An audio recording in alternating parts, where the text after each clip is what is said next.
Hoy vamos a hacer un diseño de muro de contención revisando los criterios de estabilidad que hemos analizado en clase y para eso les voy a presentar el siguiente ejercicio. Es un muro de contención, como ya lo hemos dicho, para generar un desnivel estable. Los datos que necesitamos para hacer este ejercicio son los que están indicados ahí. Básicamente, la altura o el desnivel que requerimos. Ese desnivel nos lo da el proyecto, nos lo da el propietario, el cliente, el representante del cliente, el proyectista. Es decir, es un dato que necesitamos. Para nuestro caso, tenemos un desnivel de 4 metros. Otros datos importantes son relativos al terreno. Aquí en la parte de abajo podemos ver la capacidad de carga admisible del terreno, 20 toneladas por metro cuadrado. Eso se obtiene con un estudio de mecánica de suelos. También el coeficiente de fricción, para este caso la M griega, la mu, de 0.4, también resulta por una recomendación del estudio de mecánica de suelos. Es el coeficiente de fricción entre terreno y concreto, que es lo que va a generar la resistencia contra el deslizamiento. Datos importantes del relleno que tendremos en la parte del respaldo del muro es el peso volumétrico del relleno, 1.6 toneladas por metro cúbico, y el ángulo de fricción interna del mismo relleno de 30 grados. También, como dato adicional, tenemos una sobrecarga de 1.5 toneladas por metro cuadrado que representa alguna construcción, una carretera, alguna carga que podrá tener el terreno en la parte de arriba, hacia el respaldo del muro, y que ahí es donde vamos a tener esa sobrecarga. Tenemos entonces todos los datos necesarios. Es importante, antes de empezar a calcular, identificar cómo es el proceso constructivo de un muro de contención como este. Recordando lo que hemos visto en repetidas ocasiones, lo primero que tenemos que hacer es un trazo topográfico para la posición del muro, en el cual identificaremos el eje del muro y en la profundidad de desplante con lo que resulte del propio proyecto. Después del trazo topográfico es la excavación con taludes inclinados. ¿Por qué hacemos los taludes inclinados? Porque el terreno por sí solo, pues de hecho no es estable, necesitamos tener cierta estabilidad. Este ángulo de los taludes nos lo da la recomendación de la mecánica de suelos, que pueden ser 30 grados, 40 grados, depende de cómo sea el terreno. Lo importante es que consideremos que para la construcción del muro necesitamos hacer excavación con taludes. También dependerá la inclinación de los taludes de qué tanto espacio disponemos hacia un lado y hacia el otro. Después de la excavación, vamos a tener como paso 3 el colado de la plantilla de concreto.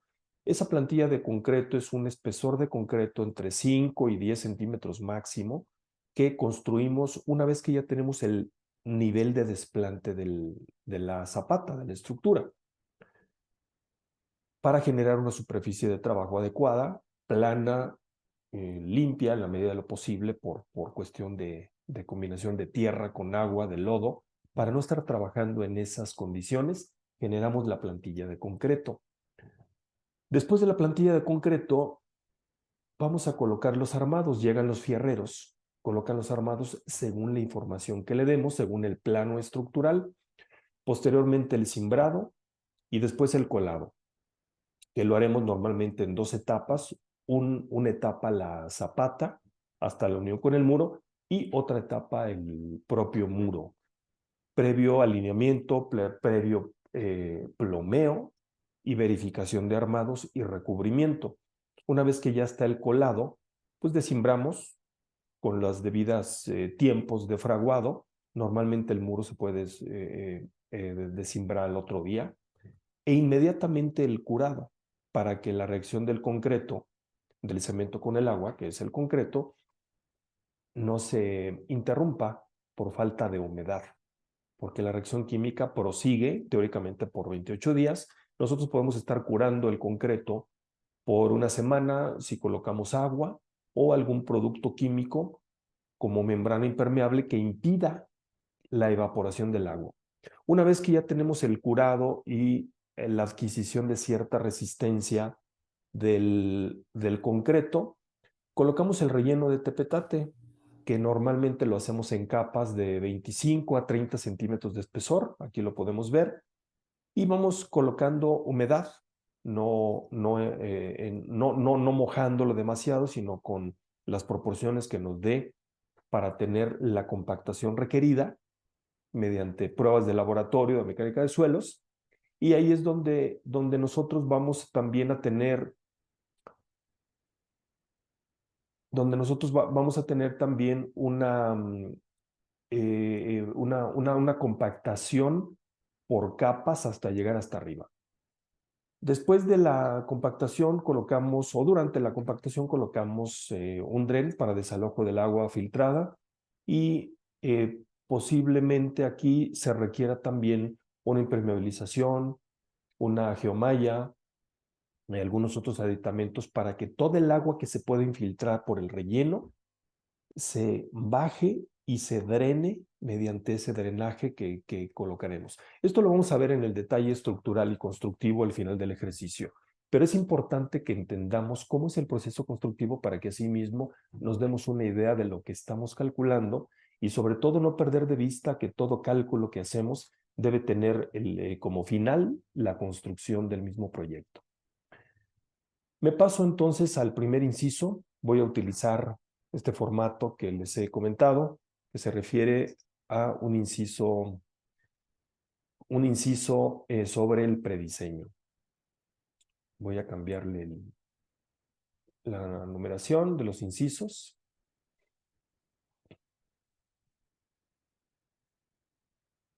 Para empezar por el inciso A. En el prediseño, recuerden, es proponer dimensiones del muro para que empecemos a calcularlo.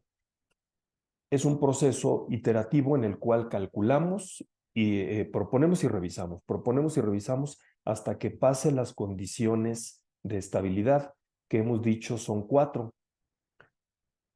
Son 4 condiciones de estabilidad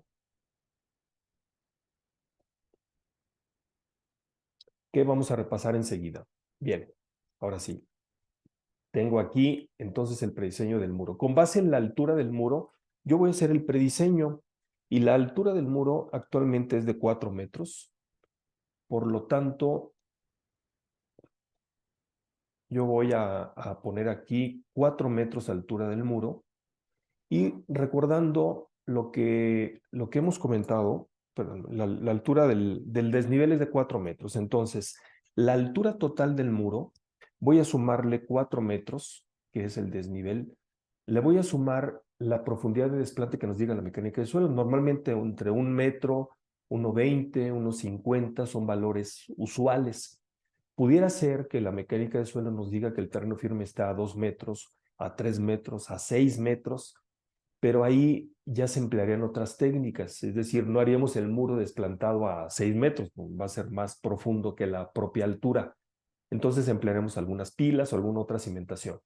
Vamos a proponer aquí que la profundidad de desplante sea de 1 metro, por lo tanto la altura total del muro es de 5 metros. Y lo voy a poner por aquí. 5 metros es la altura del muro. El ancho de la zapata normalmente está entre 0,4 y 0,7 de la altura. Entre 0,4 y 0,7, si el muro tiene 5 metros de altura, el ancho de la zapata está entre 2 y 3 metros y medio. 2 metros y 3 metros y medio. Yo voy a proponer que el ancho de la zapata sea, por ahora, de 2,5 metros. Está dentro del límite. Me da una proporción aproximada de 1 metro, de la mitad de la altura, y podemos mantenerlo así. La profundidad, el espesor del muro y de la zapata es 1/15 de la altura aproximadamente, por lo tanto son 500 entre 15. Esto nos da aquí 500 centímetros entre 15, es igual a 33, que lo podemos manejar como 35 centímetros. Entonces voy a dejar aquí 0.35 como espesor de muro, también 0.35 como espesor de la zapata. Y la recomendación es que tengamos la zapata distribuida 1/3 en el pie y 2/3 en el talón. Voy a dejarlo en números cerrados, aunque no se cumplan el 1/3 exactamente. Tenemos 2,5 metros de zapata entre 3, me quedarían 83 centímetros. Voy a dejarlo de 0.85 y 2.5 menos 0.85, 1.65 de talón, de tal manera que aquí me queda 2,5 metros. Este es el prediseño del muro. Vean que lo estoy haciendo con recomendaciones. Con estas recomendaciones normalmente nos da algo razonable, de tal manera que podamos tener una base para empezar a calcularlo.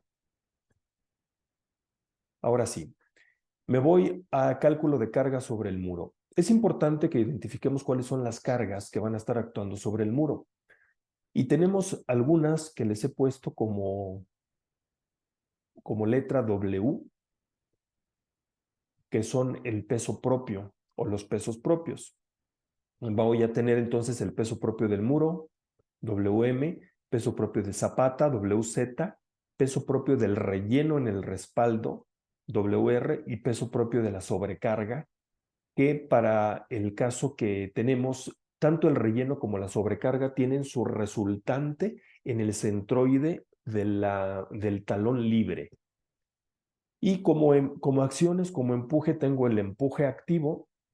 ¿Por qué es activo? Porque la corona está libre para deformarse, de tal manera que tenemos desarrollado el empuje activo y el empuje de la sobrecarga. Es decir, la sobrecarga que está actuando aquí sobre el relleno baja de manera directa en el talón libre, pero también tiene una acción horizontal sobre el muro. Una vez que ya identifiqué las cargas con los nombres, ahora sí voy a calcularlas.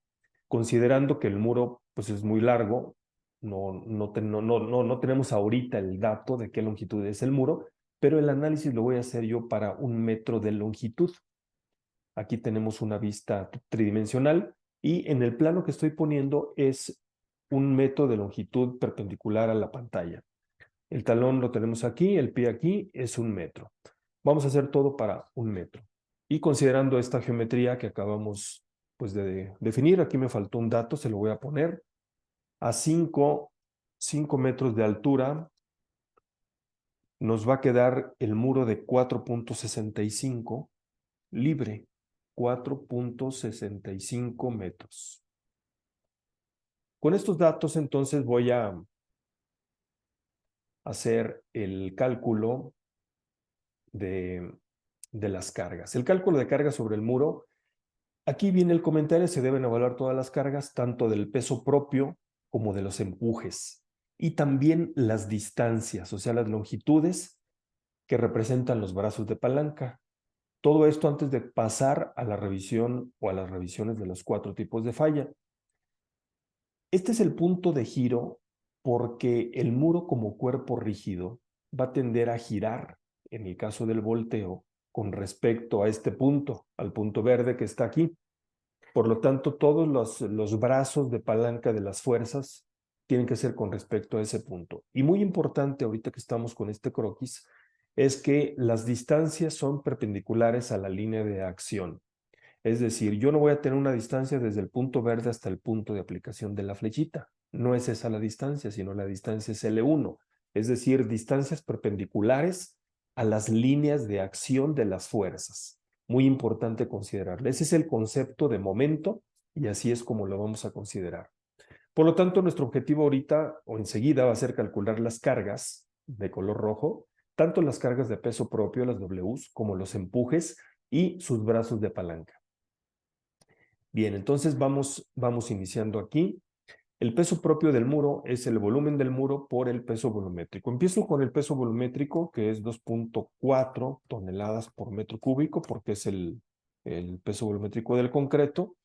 Tengo yo identificado que el muro mide 4.65 de altura por 0.35.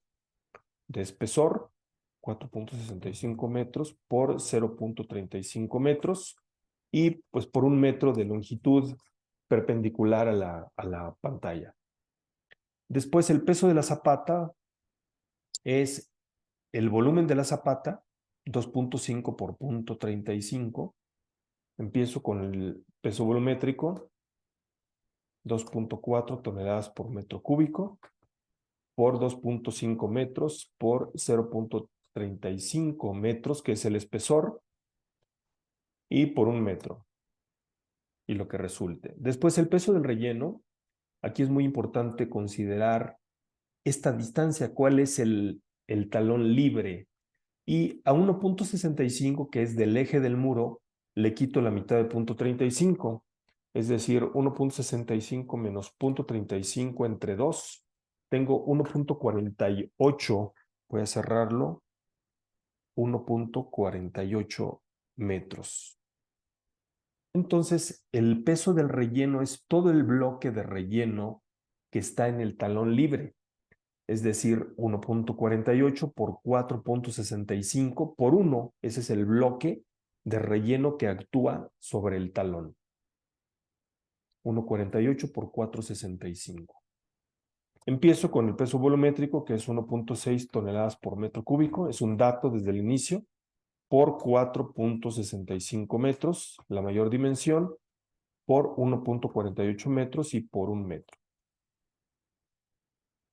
Después, el peso de la sobrecarga. ¿Cómo calculo este peso de la sobrecarga como resultante?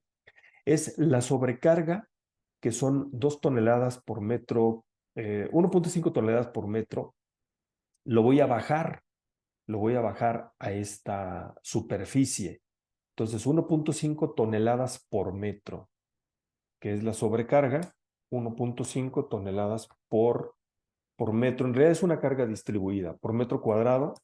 Lo voy a multiplicar por 1.48, que es el ancho libre del talón, y lo voy a multiplicar por 1 metro.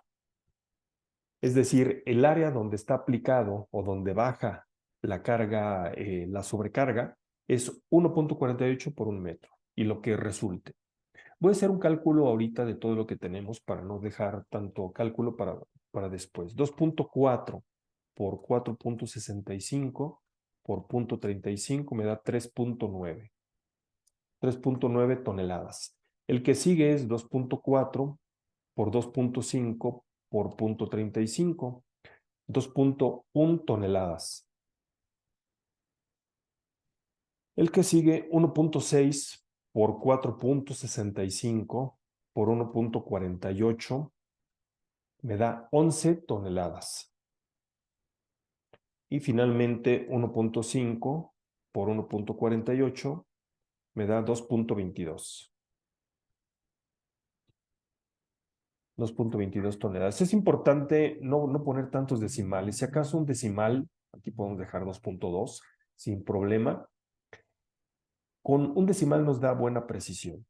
Después, los empujes, el empuje activo y el empuje de sobrecarga, implican un coeficiente de presión activa, que ya lo hemos comentado. Se refiere a una reducción que tiene el empuje de tipo hidrostático, porque el relleno tiene un parámetro de resistencia que se llama ángulo de fricción interna, y lo que hace es autosoportarse, como el ejemplo que les pongo de vaciar una cubeta de arena, y se forma una montañita, es decir, los materiales sí tienen cierto autosoporte.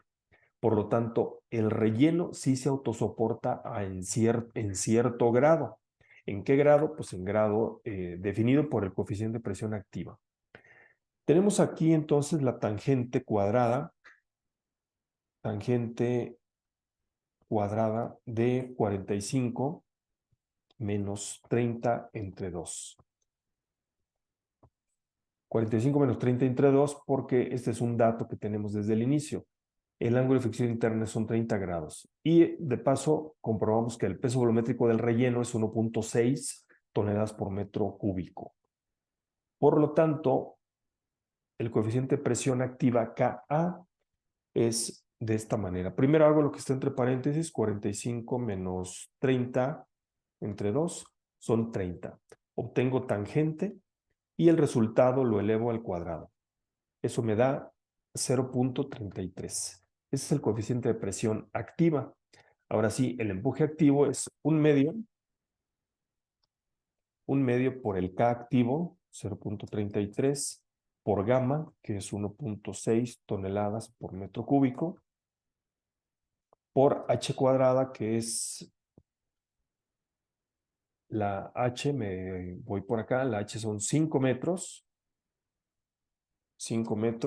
al cuadrado. Y esto me da un medio por 0.33 por 1.6 por 5 al cuadrado, 6.6 toneladas. Y el empuje de la sobrecarga, recuerden, la sobrecarga, al estar actuando sobre el relleno, tiene un efecto de empuje sobre el respaldo del muro, dado por el coeficiente de presión activa, por la sobrecarga precisamente, y por la altura, que son 5 metros. Esto me da 0.33 por 1.5 y por 5, 2.48 toneladas. Ahora sí, si ven aquí ya tengo todas las cargas evaluadas en cuanto a magnitud y ahora vamos a evaluar los brazos de palanca. Empiezo por los H, entendiendo que el empuje activo, por ser una variación lineal triangular, lo tengo a 1/3 de la altura. El empuje de la sobrecarga, por ser uniforme, constante en toda la altura, lo tengo a la mitad. Y empiezo a calcular H1, entonces son 5 metros entre 3. H2, tengo 5 metros entre 2, 2.5 metros. Y H1 son 5 entre 3, 1.67 metros. L1, L2 y L3 me faltan. L1 es al eje del muro, L2 al centroide de la zapata y L3 al centroide del talón. Por lo tanto, aquí yo tengo L1 es 0.85, porque así lo definí desde el principio. L2 es la mitad del ancho de la zapata, o sea, 2.5 metros entre 2 es igual a 1.25 metros. Y L3, ¿cómo calculo L3? El centroide del talón libre. A 2.5, es decir, al ancho total de la zapata, le resto la mitad del talón. Entonces, 2.5 menos 1.48 entre 2. Eso es L3. 2.5 metros menos 1.48 metros entre 2. Ahora sí, 2.5 menos 1.48 entre 2, me queda 1.76 metros. Tengo hasta ahorita las magnitudes de las fuerzas y los brazos de palanca. Ya puedo ahora sí empezar a calcular. Me voy entonces al inciso. Este fue el inciso A, este es el inciso B.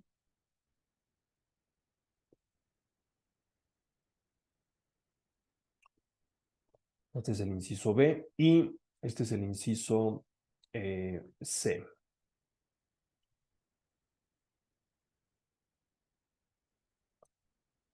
Revisión por volteo. Muy bien. ¿Cómo hacer entonces la revisión por volteo?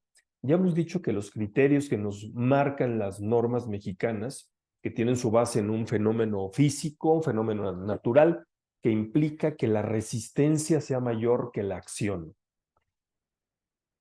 Es con este criterio.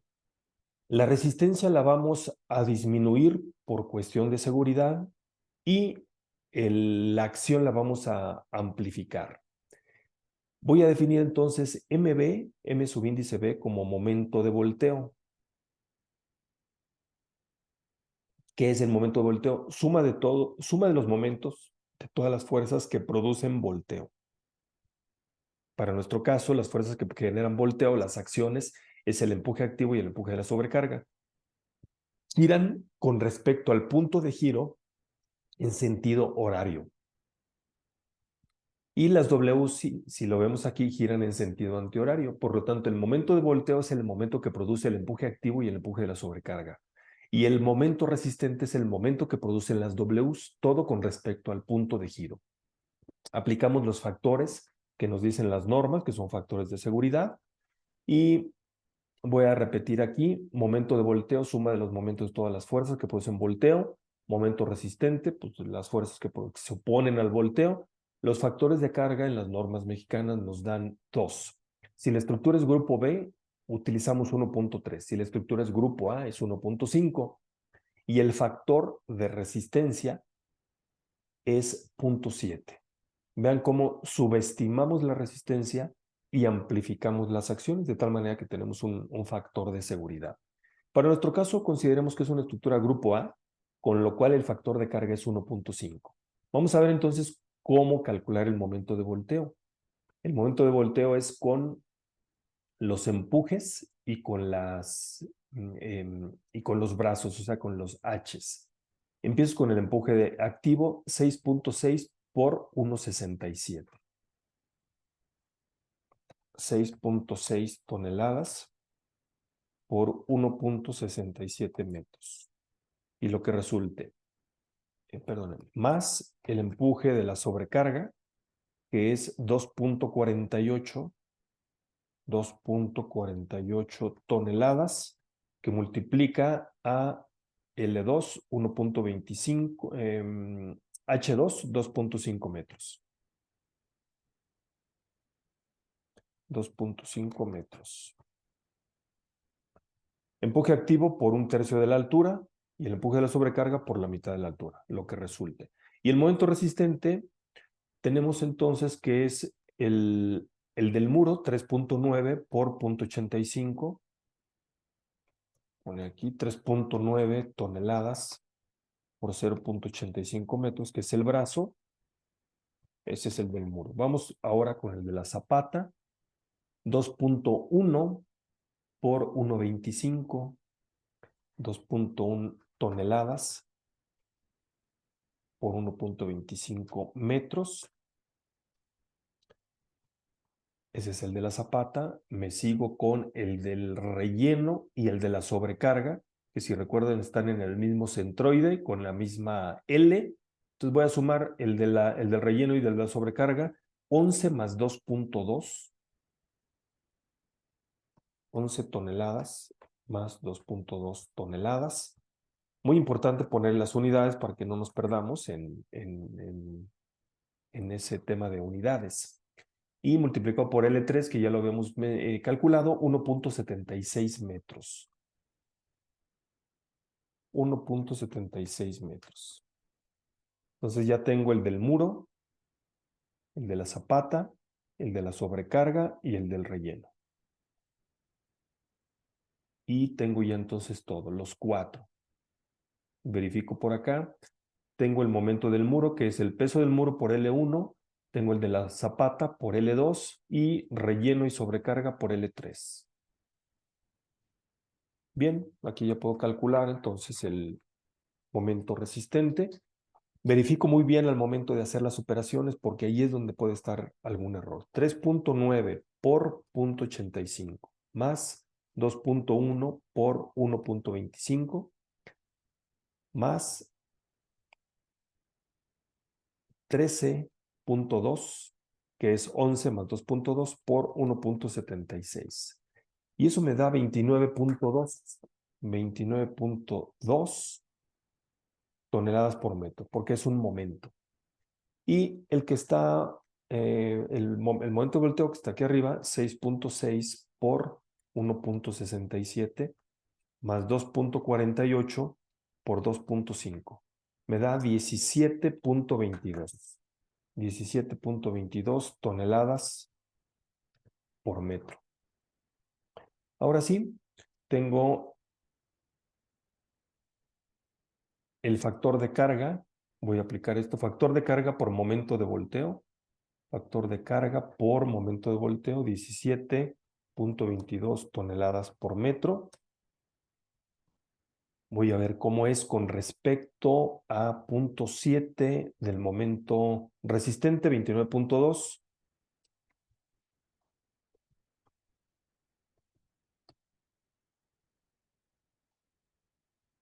1.5 por 17.22. Me da 25.83.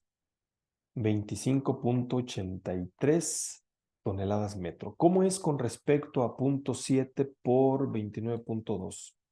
20.44. 20.44 toneladas por metro. Pues aquí veo que es mayor la acción de volteo que la resistente.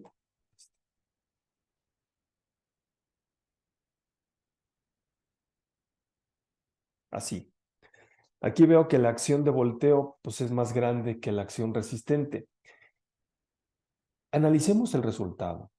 El volteo nominal son 17.2 y el resistente nominal 29.2. Digamos, no se voltea el muro. ¿Por qué? Porque es más lo que resiste que lo que acciona el volteo. Pero, ¿qué es lo que está sucediendo aquí? Que las normas nos dicen que esa revisión debe cumplir con ciertos criterios de seguridad. Es una estructura grupo A, es una estructura muy importante o parte de una estructura muy importante. Por eso sí es necesario que tenga este factor de seguridad de 1.5 y que la resistencia se subestime, se considere menor en 0.7. ¿Por qué? Pues son los criterios que tienen las normas y esto se ha definido a través de los años, de las fallas que se han observado y de la importancia que tiene la estructura. Por lo tanto, para una estructura considerada como grupo A, no está pasando. Entonces aquí la conclusión es, se concluye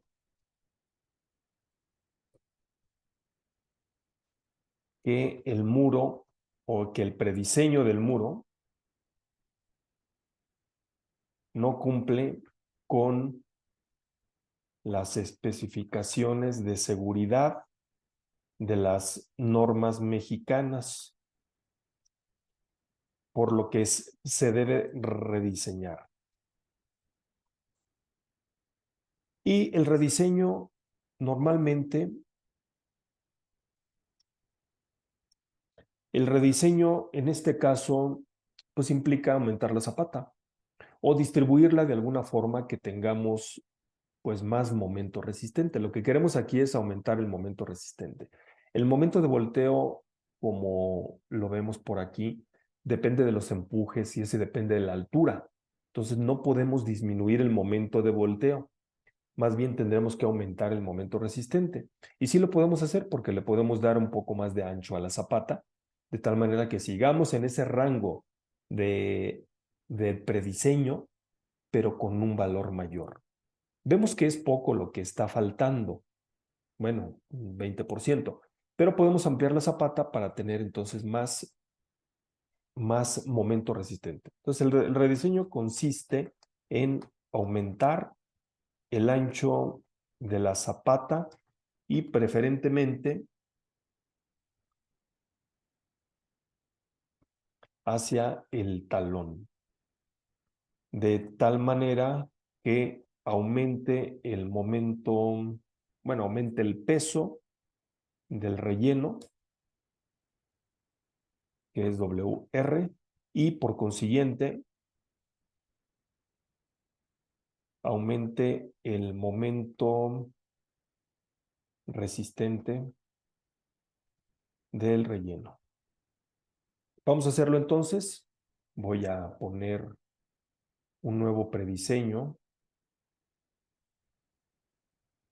Voy a copiar esta imagen.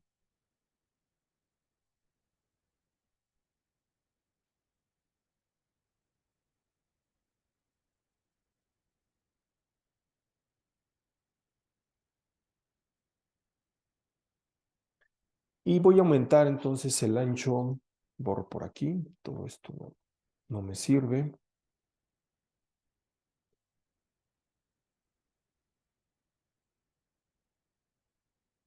Nada más voy a aumentar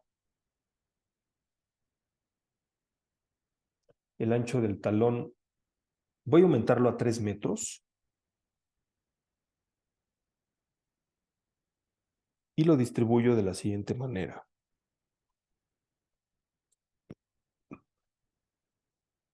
3 metros, aquí pongo 1 metro y aquí pongo 2 metros. De tal manera que tenemos la correspondencia entre un tercio de pie de muro y 2/3 de talón. No es necesario, no es absolutamente necesario, pero sí muy importante que mantengamos algo con estas proporciones porque eso es lo que nos va a dar la estabilidad. También se modifica este valor de una vez. A 2 metros, que es lo que tenemos aquí, le resto la mitad de 0.35. Entonces 2 menos 0.35 entre 2 me da 1.83. Este es 1.83. Ahora sí, ya puedo seguir haciendo el cálculo como lo llevamos. Para eso voy a copiar este formato para modificar lo que sea necesario. Hasta aquí.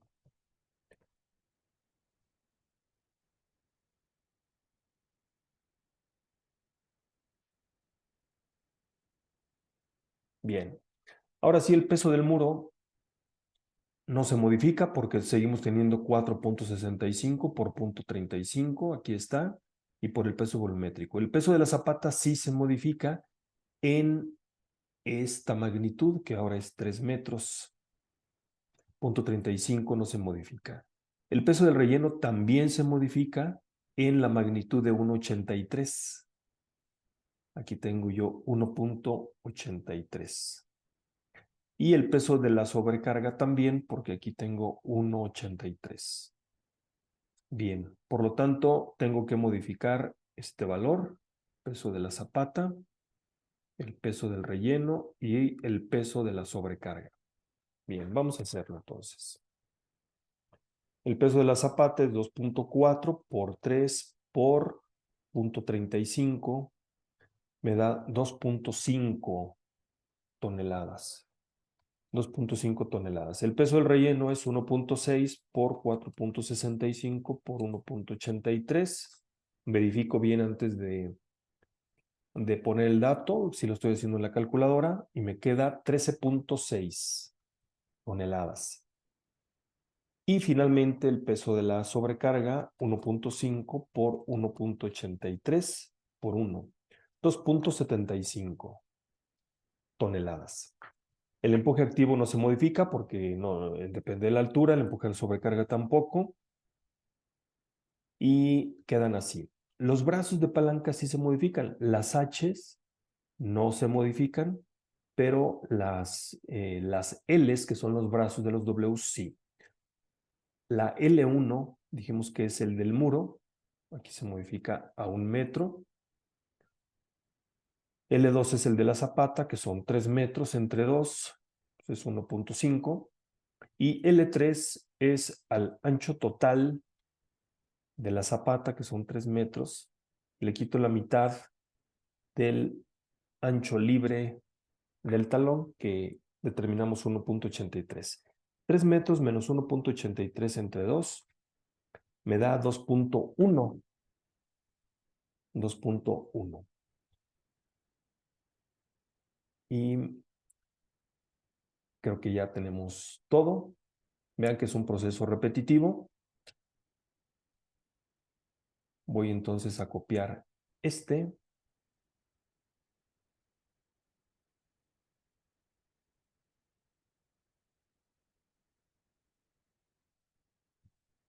Ahora sí, como es una estructura grupo A, le pongo el factor de carga de 1.5. ¿Cómo es el momento de volteo? El momento de volteo no cambia porque no cambia el empuje activo, no cambia el brazo de palanca, no cambia la sobrecarga, entonces se queda tal cual, que era la idea, mantener el momento de volteo y más bien modificar el momento resistente. El momento del muro, del peso del muro cambia porque ahora el talón, el brazo, quiero decir, es de 1 metro. El peso de la zapata, o el momento de la zapata, es ahora 2.5 toneladas. 2.5 toneladas por 1.5 de brazo.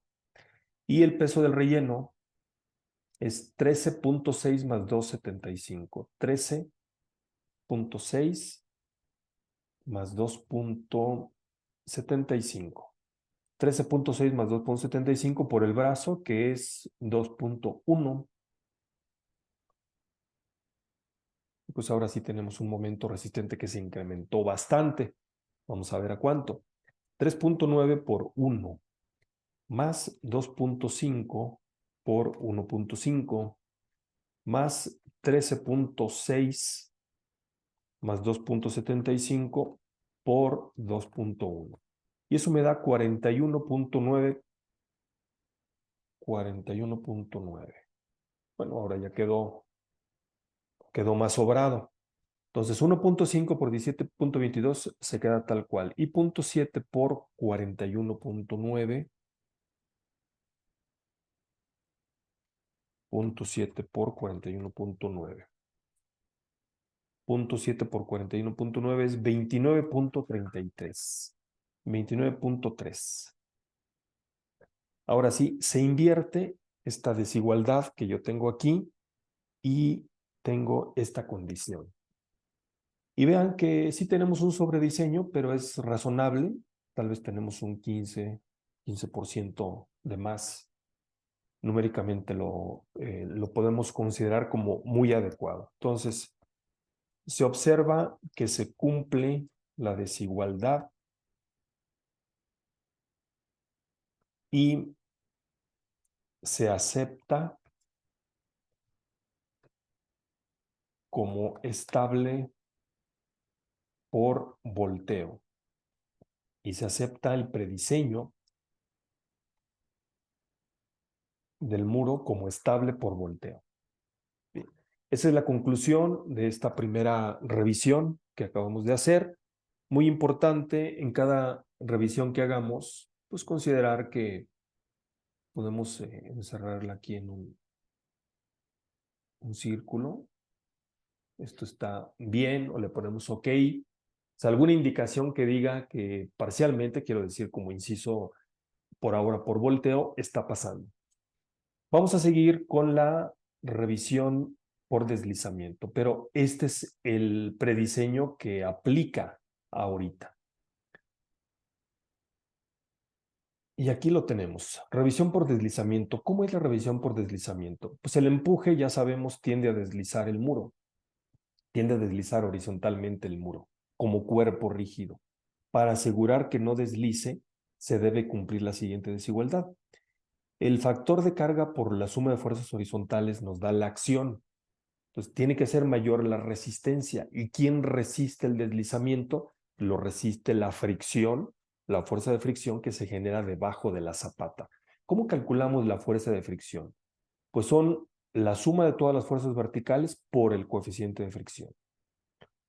Y la acción, pues son las fuerzas horizontales, tal cual. Aquí vamos a aplicar un factor de resistencia de 0.9. Las normas mexicanas así nos lo dicen. Es decir, es menos grave pues que se deslice a que se voltee. El volteo sí implica destrucción total. El deslizamiento no tanto, aunque también hay que evitarlo. Por eso el factor de resistencia es 0.9.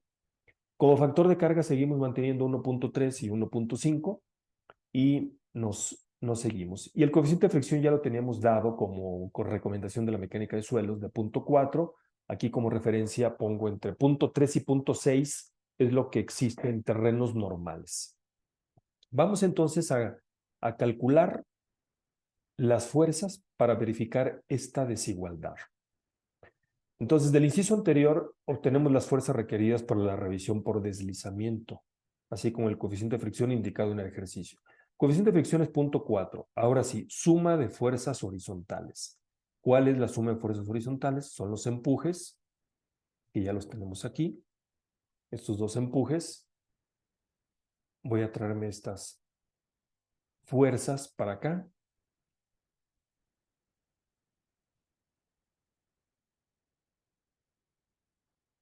Aquí están. Suma de fuerzas horizontales es el empuje activo, 6.6 toneladas, más el empuje de sobrecarga, 2.48 toneladas. Y esto me da entonces 6.6 más 2.48, 9.1 toneladas. Esa es la acción. La suma de fuerzas verticales son todas las Ws como fuerzas, no como momentos. Muy importante. Ya no estamos trabajando con momentos. 3.9 toneladas más 2.5 toneladas más 13.6 toneladas más 2.75 toneladas. Esos son los W, son 4, Peso del muro, peso de la zapata, peso de la sobrecarga y peso del relleno. Lo sumo 3.9, 2.5, más 13.6, más 2.75.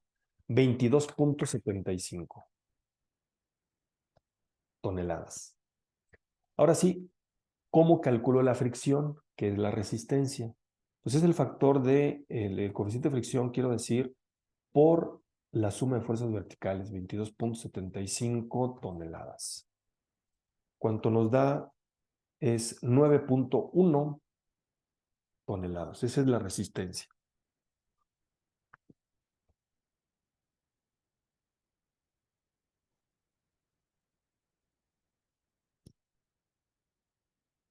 Vamos a hacer entonces la revisión. Nos dice que el factor de resistencia por fricción tiene que ser mayor al factor de carga por la suma de fuerzas horizontales. Aquí tengo ya todo para hacer la revisión. El factor de carga es 1.5, lo multiplico por la suma de fuerzas horizontales, 9.1 toneladas. ¿Y cómo es con respecto al factor de resistencia 0.9 por la fricción, que casualmente resultó igual para nuestro caso? Y pues vemos que no se cumple. 1.5 por 9.1 me da 13.65 toneladas. ¿Cómo es con respecto a 0.9 por 9.1? 8.19. 8.19 toneladas, pues aquí vemos que es así. Por lo tanto, no cumple.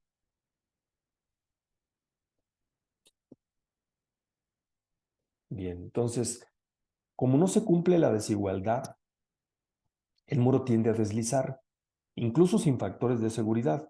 ¿Por qué? Pues porque estamos como que iguales. Es decir, teóricamente bastaría una pequeña fuerza para que deslizara. Si están actuando 9.1 toneladas y resisten 9.1 toneladas, no es que esté en equilibrio, es decir, aquí está en desventaja, está en inestabilidad, porque bastaría alguna pequeña variación de las fuerzas o de las resistencias para que deslice el muro. Por lo tanto, tenemos las siguientes opciones. Incrementar el ancho de la zapata. Si incrementamos el ancho de la zapata, se incrementan entonces las cargas y la fricción aumenta. Eso pudiera ser, aunque ya tenemos una zapata como muy grande. ¿Por qué? Porque ya está acercando al límite superior. Una zapata de 3 metros para un muro de 5 metros es una zapata grande. También podemos mejorar el terreno.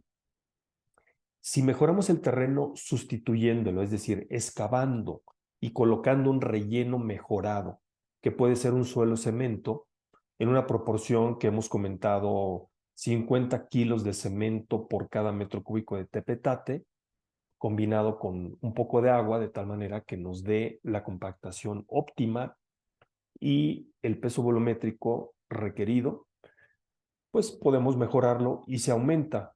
Pero ese coeficiente de fricción no se aumenta mucho. En pruebas de laboratorio se ha aumentado hasta un 40, un 50% más, que tal vez no nos ayude mucho. Pero puede ser, tenemos esas dos opciones. Una tercera opción, antes de eso, el mejoramiento como es, aquí viene una ilustración. Excavamos y colocamos en capas el relleno mejorado. Esto pues también puede resultar en un costo, puede resultar tardado, puede ser que sea complicado también. Así que vamos a desarrollar ahorita una opción que es una alternativa con un dentellón debajo de la zapata, que es una extensión del muro hacia abajo. ¿Cómo es el dentellón? Pues es así. ¿Y qué ganamos con el dentellón? El dentellón es una extensión del muro hacia abajo. El dentellón primero tenemos que asegurarnos que sea en un terreno, pues un terreno firme, de tal manera que sí pueda como anclarse, atorarse, sostenerse del propio terreno para que no deslice. ¿Y quién es el que va o qué fuerza se genera adicional? Pues hay un empuje pasivo.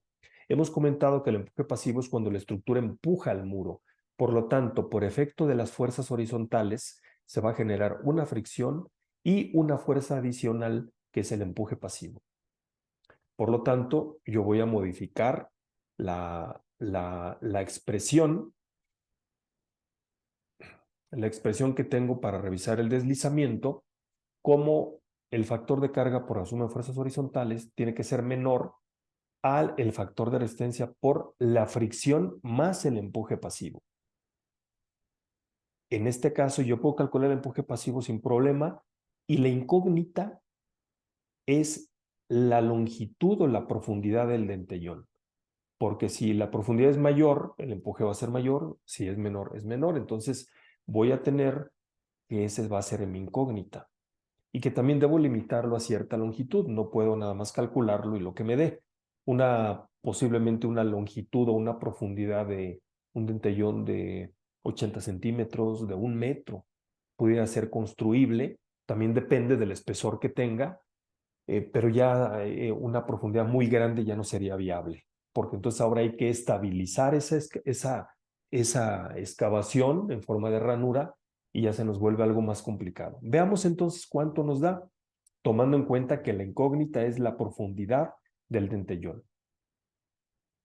Voy a pasar este para acá. Así.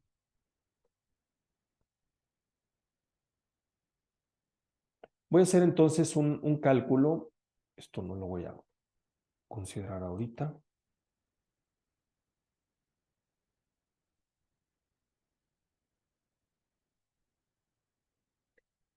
Y voy a ver aquí entonces en este caso requiero el K pasivo. Y el K pasivo hemos dicho que es la tangente al cuadrada de 45 más el ángulo de fricción interna entre 2.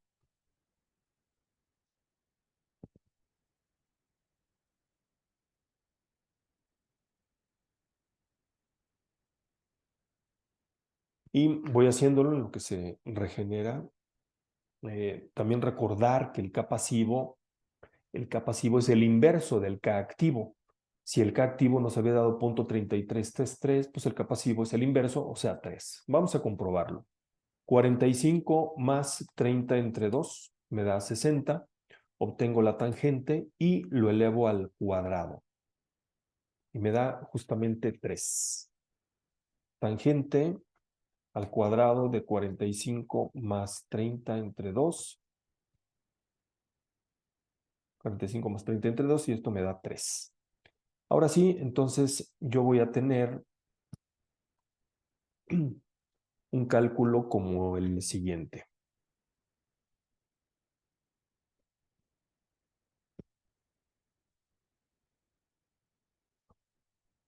El empuje pasivo.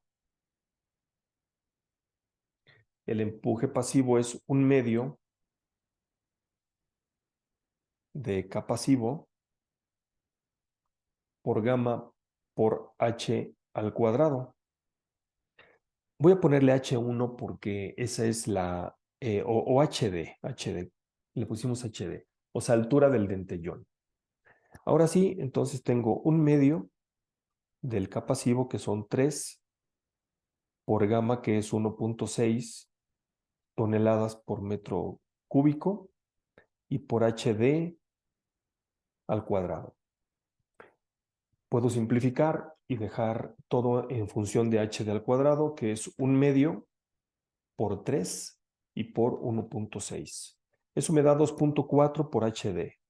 2.4 por HD, esto es al cuadrado. Bien. Y ahora sí, voy a hacer la desigualdad. Voy a desarrollar el segundo término de la desigualdad. Voy a poner FR, que multiplica la fricción más el empuje pasivo.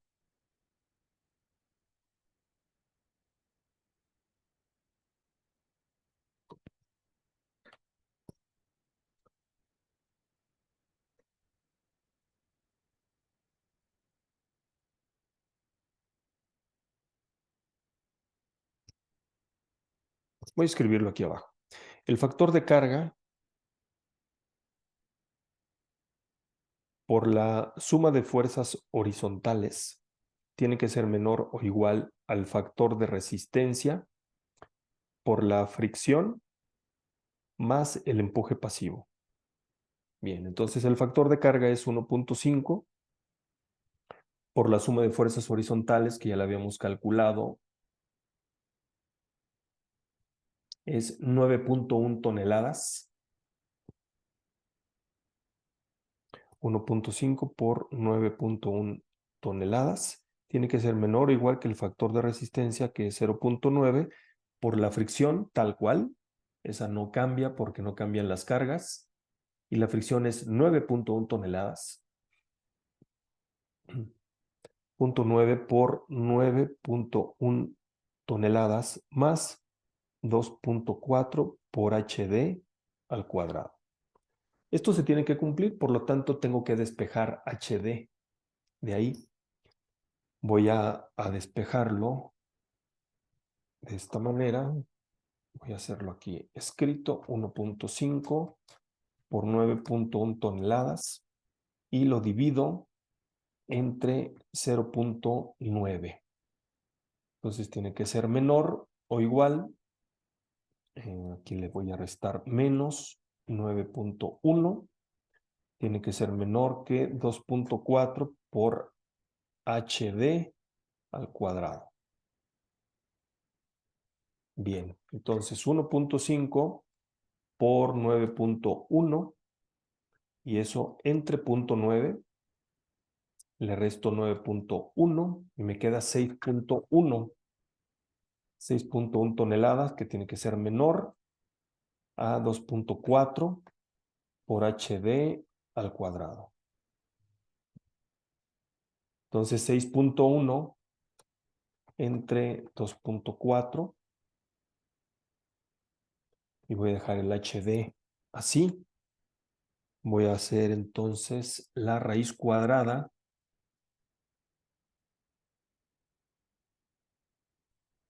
6.1 entre 2.4 y raíz cuadrada.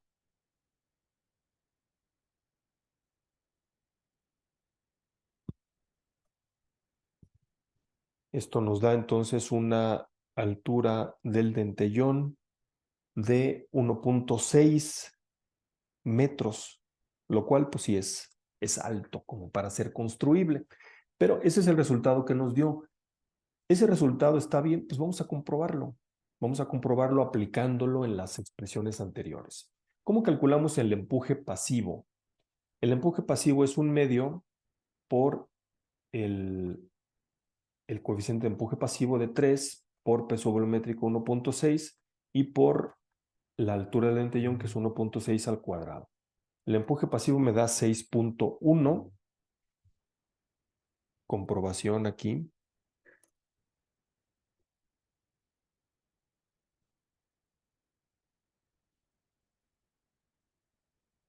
Empuje pasivo es igual a 6.1 toneladas. La fricción es igual a 9.1 toneladas. Y la acción es igual a 9.1 toneladas. Por lo tanto, 1.5 por 9.1 toneladas, ¿cómo es con respecto a 0.9 de 9.1, que es la fricción, más 6.1, que es el empuje pasivo?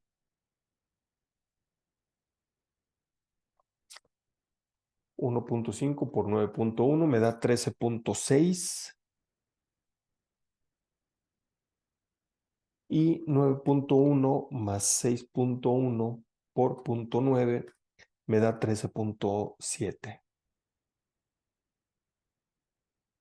Por lo tanto, numéricamente está bien. Vamos a ver entonces cómo se puede manejar.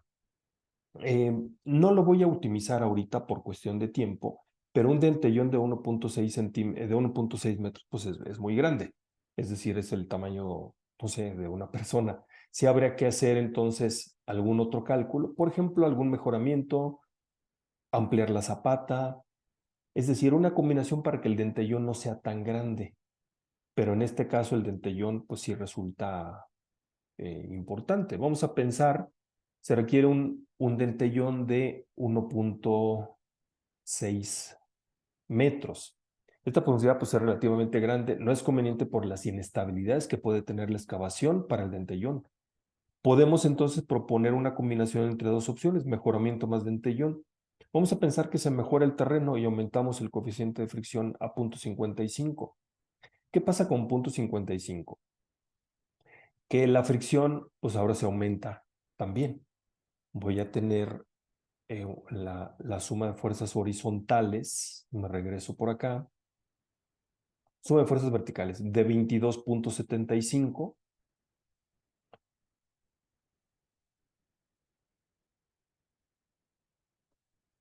22.75 por el coeficiente de fricción, pues me da 22.75 por 0.55, o sea, con un coeficiente de fricción incrementado, me da 12.5 toneladas.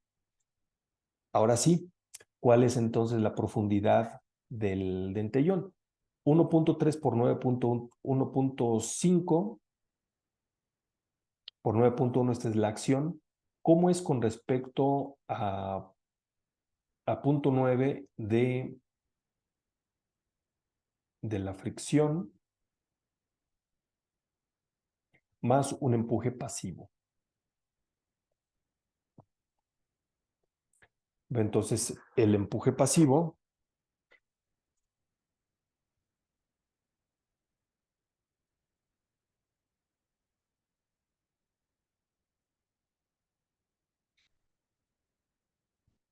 el empuje pasivo es igual a 1.5 por 9.1 entre 0.9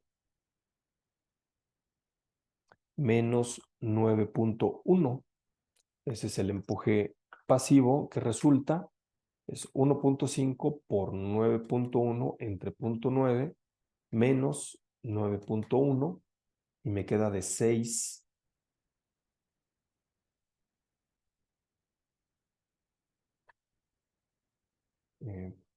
Perdón, aquí hay un error. 1.5 por 9.1 está bien, esa es la acción. Pero aquí este se aumentó, en lugar de 9.1 resultó de 12.5, que es justamente este de aquí, 12.5.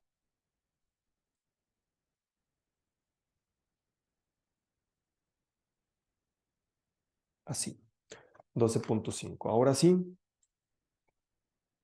aquí voy a poner 12.5. 1.5 por 9.1 entre 0.9 menos 12.5 me da 2.6. Ese es el empuje pasivo. Por lo tanto, ¿cómo voy a despejar la HD? Pues sabiendo que el empuje pasivo es igual a 1/2 de K pasivo por gamma por HD al cuadrado.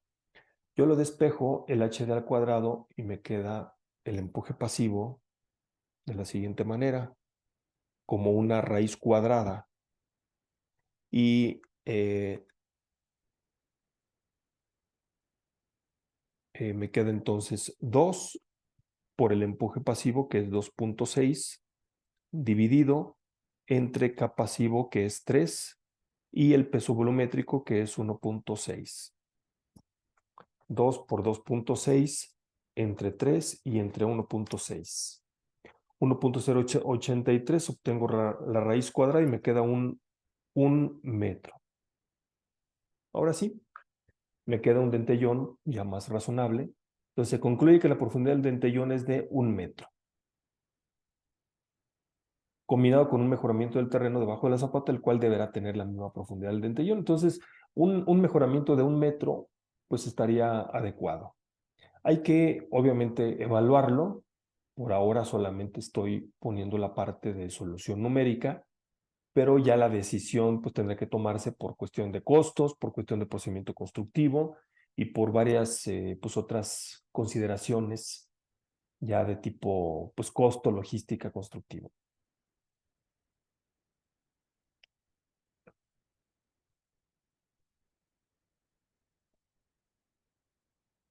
También podemos hacer una combinación con aumentando el talón de la zapata y tal vez eso pueda ser también más práctico, más que el dentellón, más que el mejoramiento. Aquí, repito, es mostrarles cómo se hace el proceso para cálculo del dentellón.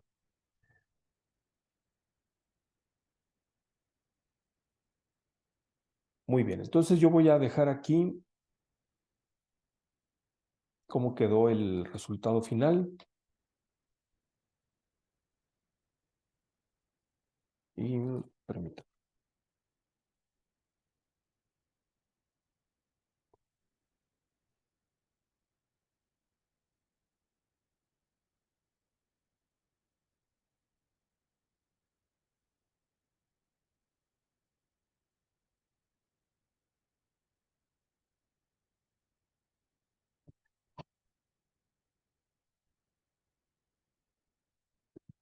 Voy a modificar aquí algunos datos. Este es un cálculo que se quedó anterior.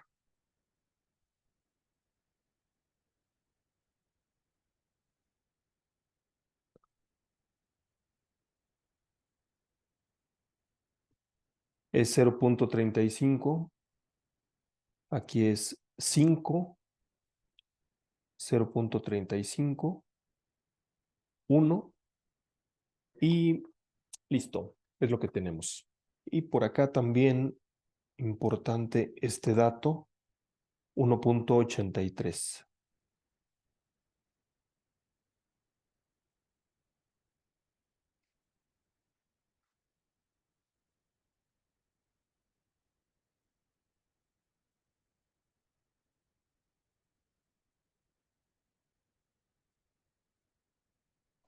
1.83. Bien. Con este prediseño ya pasa por deslizamiento, ya pasa por volteo. Vamos a ver entonces cómo es la revisión por capacidad de carga. Bien. La capacidad de carga de un suelo es con base en los criterios de cimentaciones, que según las teorías de Terzaghi y otros, ante una carga que apliquemos en una zapata, la zapata puede movilizar el terreno hacia un lado o hacia el otro con una superficie curva. Hay varios criterios con una espiral logarítmica, con una curva circular, con una curva de diferentes tipos. Hay varios criterios. Lo importante es que con esto estamos transmitiendo la carga P como una serie de fuerzas, como acción, que tienden a movilizar el terreno hacia un lado o hacia el otro, y el terreno debajo de esa curva tiene una resistencia que si ven y visualizan, aíslan esas fuerzas de color rojo y las verdes, pues son fuerzas cortantes. Es por eso que se le llama una resistencia al esfuerzo cortante del terreno. Esa resistencia al esfuerzo cortante está dada pues precisamente ya por parámetros de capacidad de carga, los criterios de capacidad de carga que no los vamos a ver aquí, sino que ya tenemos un dato al inicio del ejercicio, que es la capacidad de carga del terreno, que fue de 20 toneladas por metro cuadrado. ¿Cómo se hace la revisión por esfuerzos al terreno? Pues muy simple, los esfuerzos máximos mayorados o magnificados con el factor de carga, ya sea grupo A o grupo B, tiene que ser menor a la capacidad de carga. O la capacidad de carga mayor a los esfuerzos máximos amplificados. Esa capacidad de carga o resistencia admisible del terreno, pues es una fuerza, es una resistencia que se calcula con los criterios conocidos de mecánica de suelos, que por aquí les he puesto cómo es el proceso. Con un estudio de mecánica de suelos o de rocas, vamos a obtener muestras de suelo. Pueden ser muestras cúbicas, puede ser de tubo Shelby, puede ser de penetración estándar, pueden ser muestras alteradas para clasificación con el Sistema Unificado de Clasificación de Suelos, Y en el laboratorio vamos a hacer pruebas de tipo triaxial W, o sea, UU, no drenada, no consolidada, pruebas de compresión simple, pruebas de consolidación, copa de Casagrande, límites de Atterberg, o sea, todo el escenario de pruebas de laboratorio para llegar a determinar los parámetros de resistencia, que básicamente son dos: cohesión y ángulo de fricción interna. Obviamente también hay otros datos como módulo de elasticidad, módulo de deformabilidad y en sí la capacidad de carga del suelo. De aquí nos vamos a la normativa donde nos dan qué factores debemos utilizar como factores de seguridad y con eso vamos a calcular. Bien, una vez que ya sabemos cómo es y de dónde se obtiene la mecánica, la capacidad de carga del suelo, vamos a ver cómo hacer la revisión.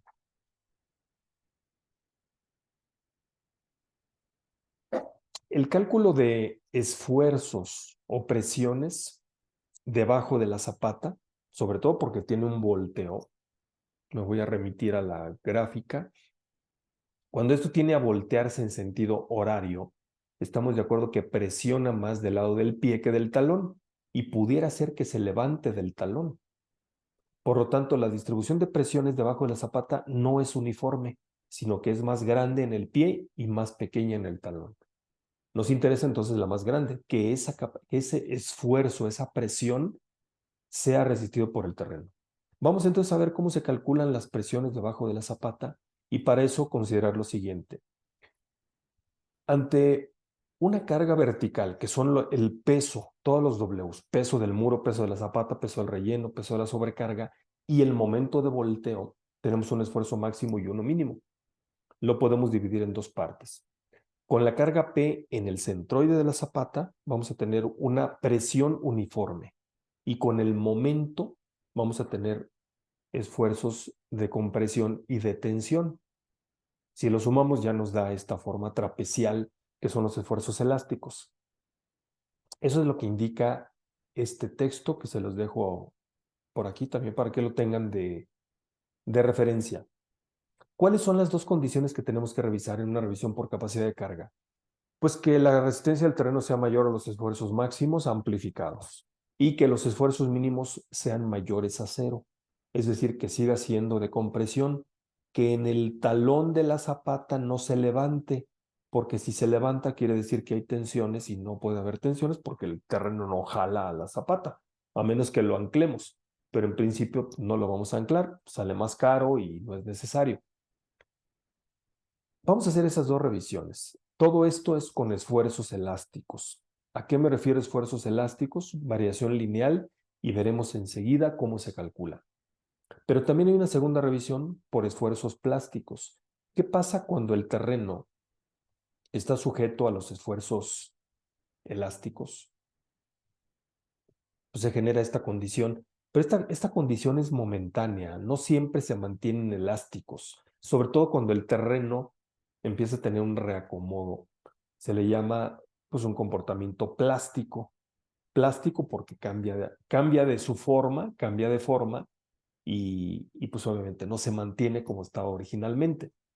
Así que las normas aquí nos dan un criterio muy explicado por Terzaghi, que es que estos esfuerzos son equivalentes a esta distribución de esfuerzos. Es decir, la variación lineal con esfuerzo máximo y mínimo la podemos también revisar como una presión uniforme promedio.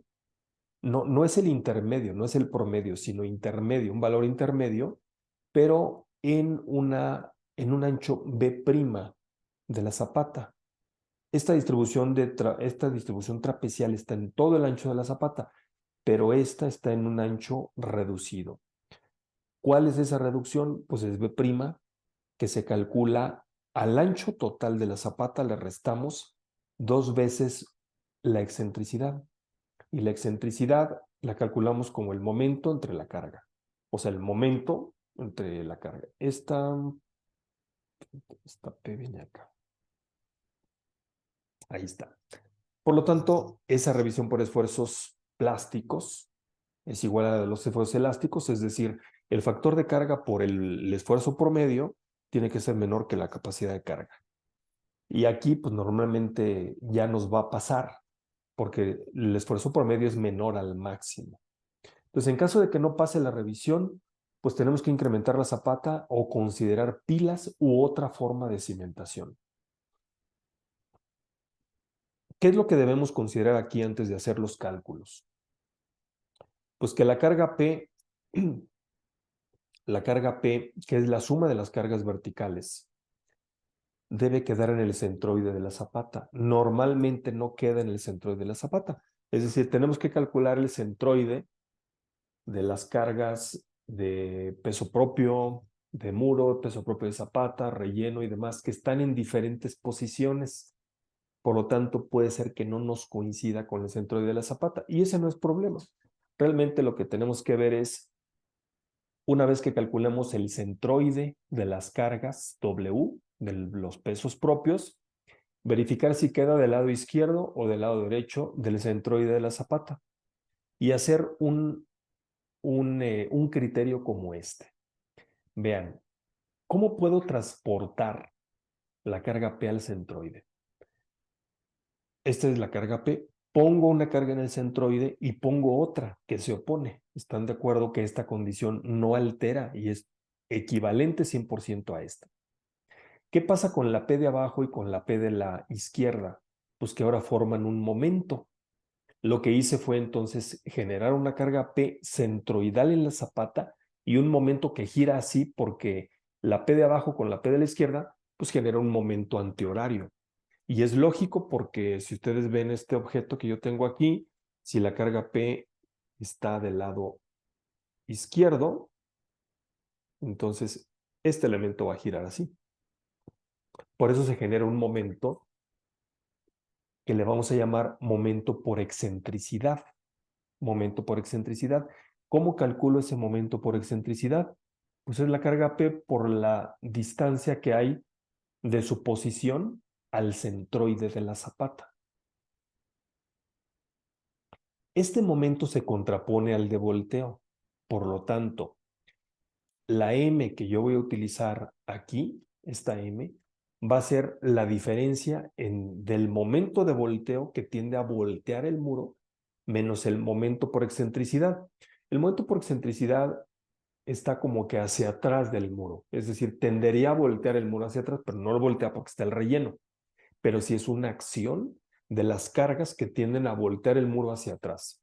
Por eso es que la M que vamos a utilizar para calcular los esfuerzos, esta M, no es precisamente el momento de volteo, sino el momento de volteo sumándole o restando el momento por excentricidad.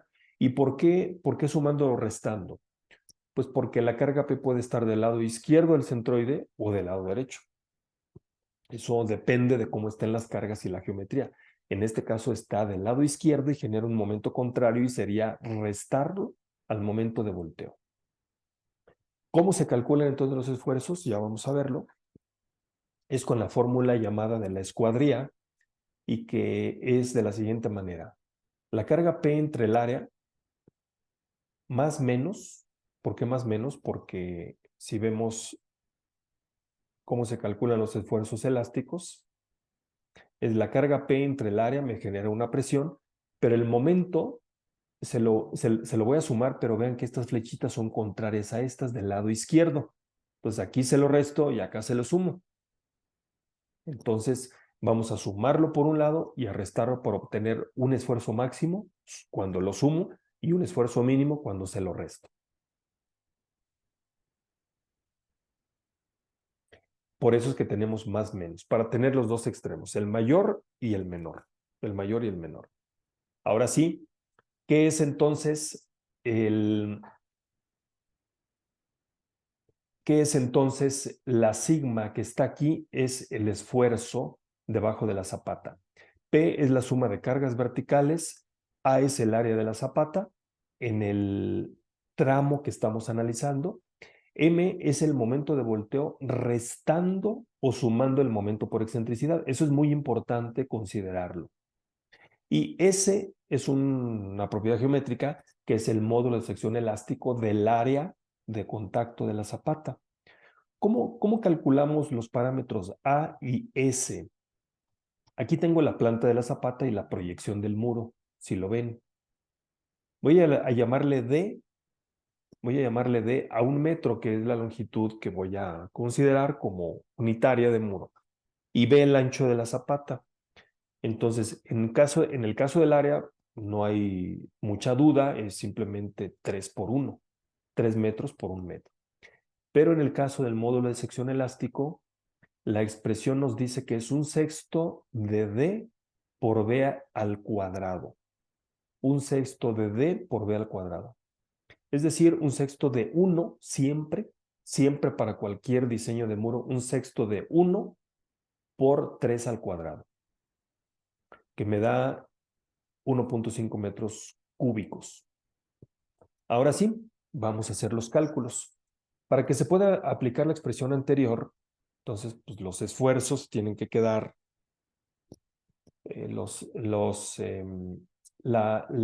vamos a calcular P, y P es la resultante de las fuerzas verticales. Peso del muro, peso de la zapata, peso del relleno y peso de la sobrecarga. Para cada uno de ellos, yo tengo una distancia y el criterio es muy simple. El criterio dice así: ¿en qué posición debe estar la resultante? Pues en una posición tal que el momento que genere la resultante sea igual al momento que generan todas las cargas como fuerzas individuales. Entonces voy a acomodar aquí algo de lo que ya tenía dibujado. Este me dio 2.1. Me dio 2.1. Y creo que tengo todo por aquí. Si se fijan, la suma de los momentos pues es como el momento resistente que ya lo teníamos. Entonces la incógnita aquí va a ser la X con rayita, que es la posición de la resultante. Yo tengo P y tengo M, que es la suma de los momentos. Entonces me voy a regresar, se lo tengo por acá para no volver a calcularlo.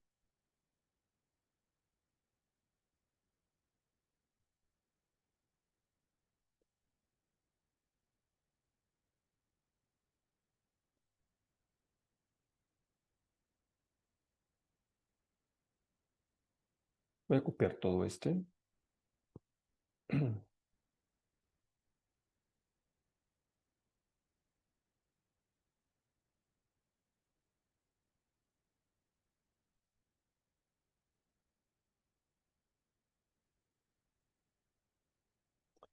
Y me voy aquí. Voy a ponerlo aquí. Esto fue lo que resultó, por lo tanto, así. Tengo que P es igual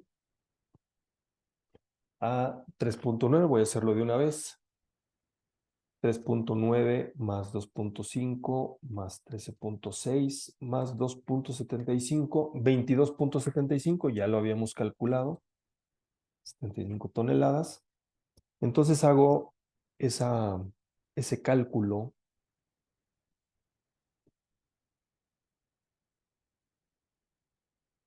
que proviene de esta expresión. La X con rayita es la suma de los momentos, o sea, suma del momento resistente, tal cual, entre la resultante. Entonces, la X con rayita es igual a momento resistente, visto de otra forma, entre suma de fuerzas verticales, es decir, 41.9 toneladas por metro, entre 22.75 toneladas. Permítanme.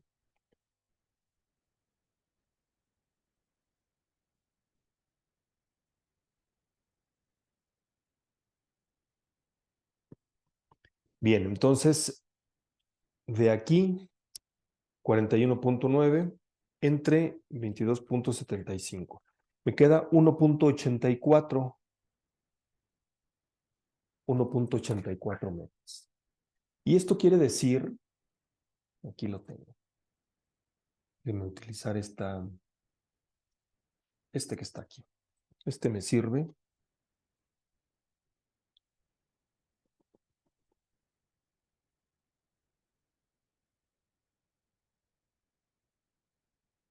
La resultante es 22.75 y esa distancia, si yo lo tengo a 1.84, es decir, esto es 1.84 porque son distancias a partir de este punto. Este es 1.84. La diferencia es 1.84 menos 1.5 son 34 centímetros, es decir, 0.34. Y si ustedes están de acuerdo, puedo hacer este cálculo. Déjenme ajustar las cantidades.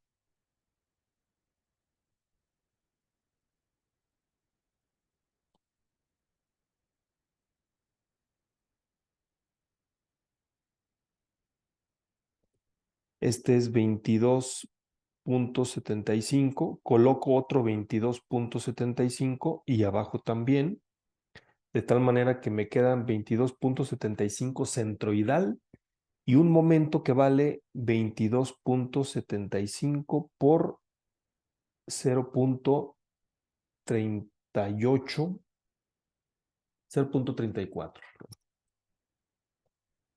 que es la distancia que hay con respecto al centroide.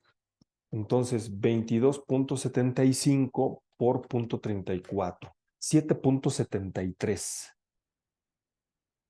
Ese es el valor del momento. Por lo tanto, hacemos la suma algebraica. El momento de volteo, por eso lo puse aquí, me da 17.22. 17.22 es el momento de volteo y le resto el momento por excentricidad, que es 22.75 por 0.34. 17.22 menos 22.75 por 0.34 me da 9.48. 9.48.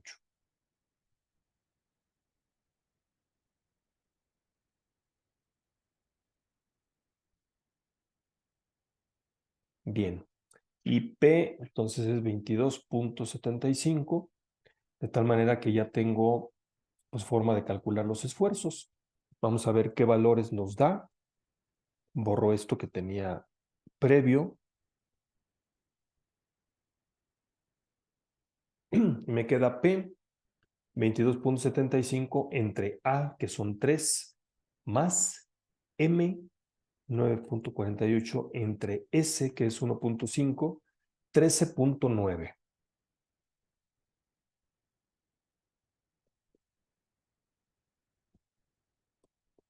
Aquí me queda 13.9 toneladas por metro cuadrado.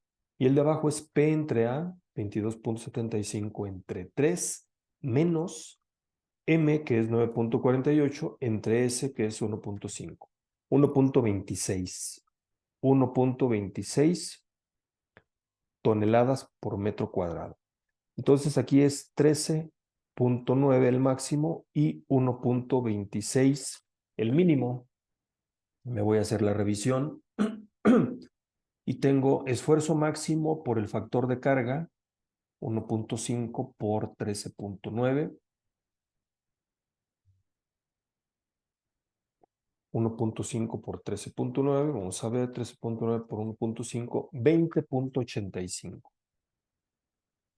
20.85 y el mínimo es 1.26.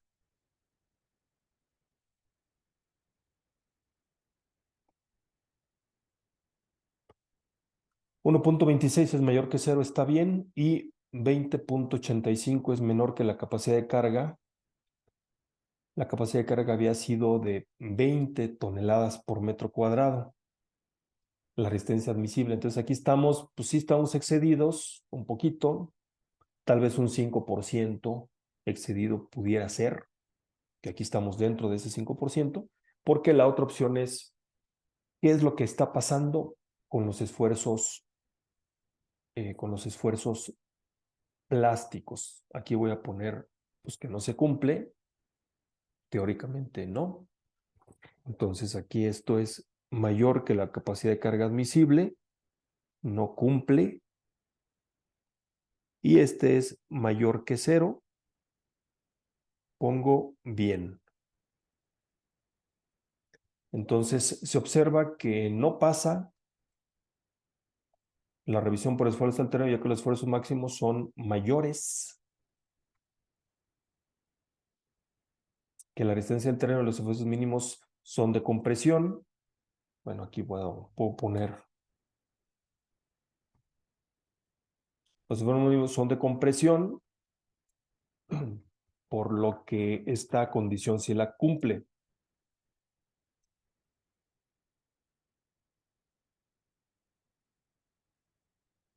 Bien. Vamos a revisar ahora los esfuerzos plásticos, es la última revisión, y en esta revisión veremos que prácticamente ya la va a cumplir, ya va a cumplir esta revisión. ¿Cuál es la revisión de los esfuerzos plásticos? Que el factor de carga por los esfuerzos promedio deben ser menores que la capacidad de carga. ¿Y cómo se calculan los esfuerzos promedio? La carga entre un A'. Recuerden que ese A' es el área reducida. ¿Cómo calculo ese ancho B'? Ese ancho B' lo calculo como el ancho total menos 2 veces la excentricidad. Aquí tenemos el cálculo. Vamos entonces por partes. La excentricidad E la voy a calcular como M entre P. Voy a rehacer estos valores que están aquí.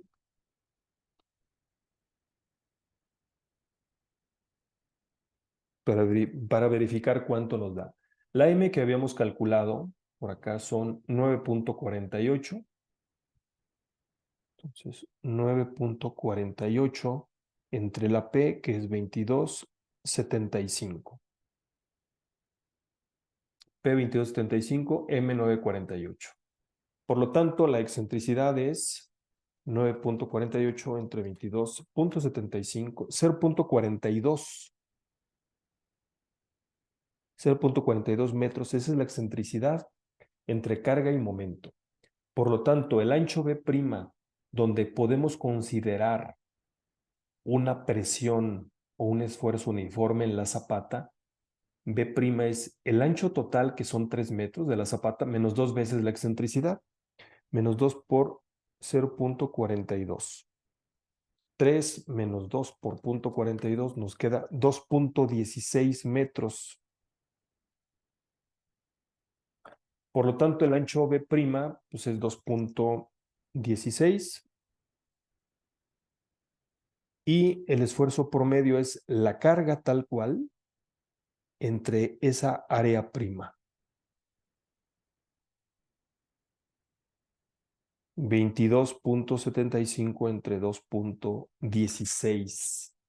Veamos, 22.75 entre 2.16, 10.5 toneladas por metro cuadrado.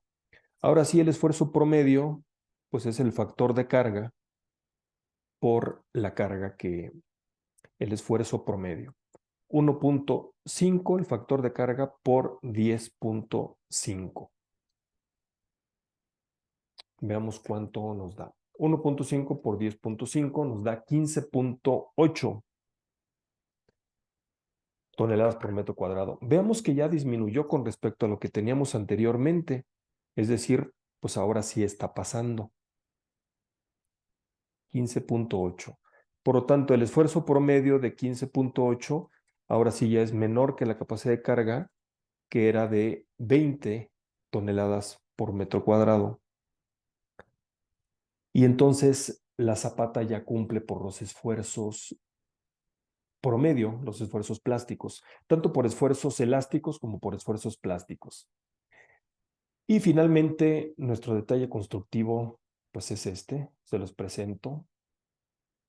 Voy a modificarle algunos datos que, con respecto a lo que tenía originalmente en este croquis.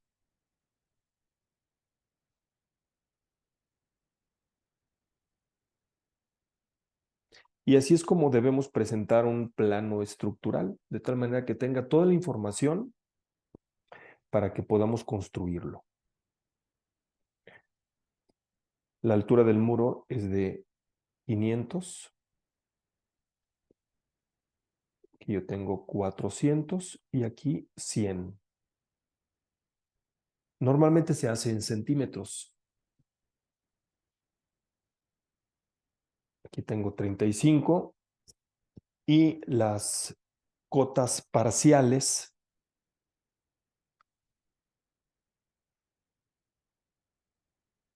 voy a tener aquí 83 y el resto son 182. O puedo hacer esto. Varía un poquito, pero ya tenemos números cerrados. 80 más 35 más 185 me da 300. Muy bien, con eso terminamos el ejercicio. Este es el resultado del ejercicio. Recuerden, conclusión final. Siempre que hagamos un cálculo, debemos tener en mente que el resultado final es un croquis, es un detalle constructivo con todas las especificaciones de tal manera que se pueda construir. Al momento de ustedes presentar algo, pregúntense, ¿qué más les falta?